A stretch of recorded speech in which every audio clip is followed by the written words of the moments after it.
There's a moment in art history where everything just clicks, where a whole culture picks up a knife and a block of wood and decides this is how we see ourselves. Japan in the 1600s, a merchant class with money and no aristocratic pedigree to spend it on. Kabuki actors, courtesans, sumo wrestlers, Mount Fuji at sunrise. All of it printed cheap, fast, and everywhere. The floating world, Ukiyo-e, captured one carved block at a time. Last episode, we followed China's printmaking lineage from Diamond Sutra to the imperial workshops. In this episode, the story crosses the water, and the wood carving gets a little more dramatic. I'm Don Hudgens, and this is Ignorant Artist Podcast. Ignorant don't mean stupid. The term ukiyo-e literally translates to pictures of the floating world. Originally, ukiyo was a Buddhist term about the sorrow of impermanence. But by the Edo period, the merchant class had flipped it into something almost defiant. Since everything is fleeting anyway, enjoy it. Theater, fashion, food, pleasure districts. That's the floating world. And woodblock prints were how ordinary people could own a piece of it for the price of a bowl of noodles. This wasn't fine art hanging in temples. This was mass media. Posters, playbills, pin-ups, souvenirs. Here's where it gets interesting for anyone who's ever made a relief print at home, because ukiyo-e was never a solo act. It was an assembly line with 4 distinct roles. The artist drew the design in ink. The carver pasted that drawing face down onto a block of cherry wood and cut away everything except the lines, destroying the original drawing in the process.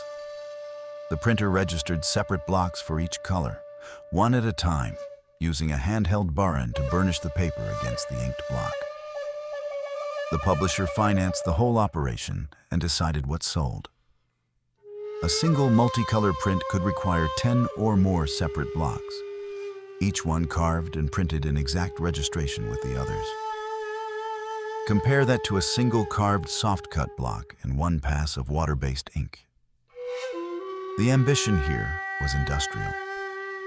Katsushika Hokusai didn't start his 36 Views of Mount Fuji series until he was already in his 70s.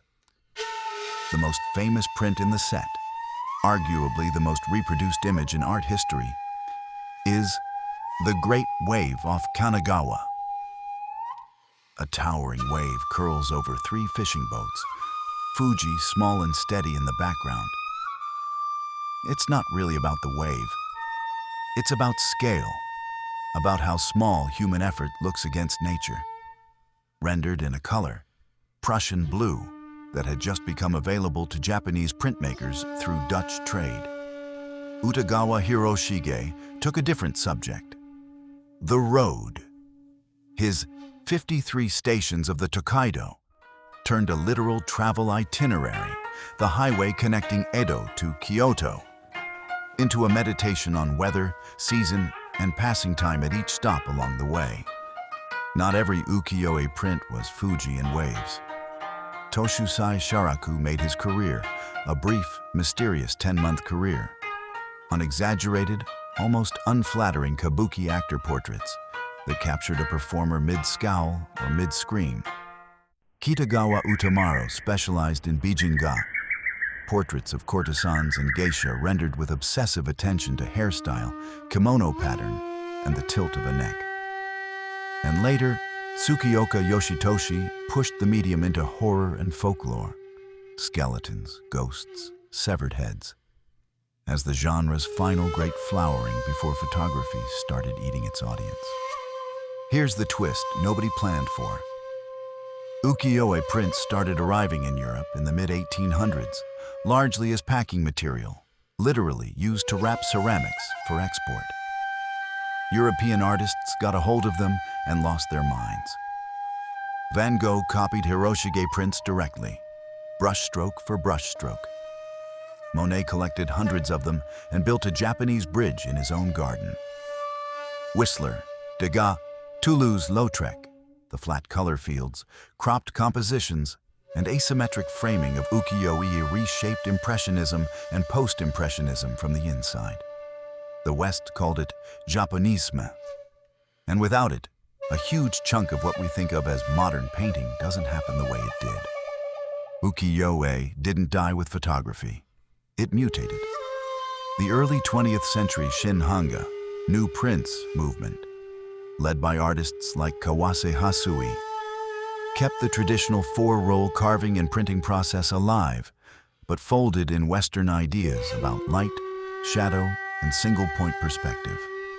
The tradition of hand-carved, hand-printed multi-block work continues today in small workshops in Japan, largely for an export and collector market. A direct, unbroken line back to Edo period assembly lines.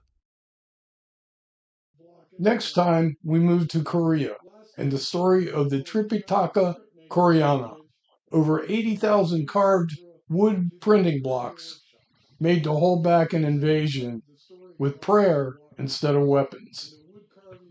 If any of these images spoke to you, several are up as prints and shirts over at Redbubble. Links are in the description. It genuinely helps to keep this series running. I'm Don Hudgens. Ignorant don't mean stupid. See you next time.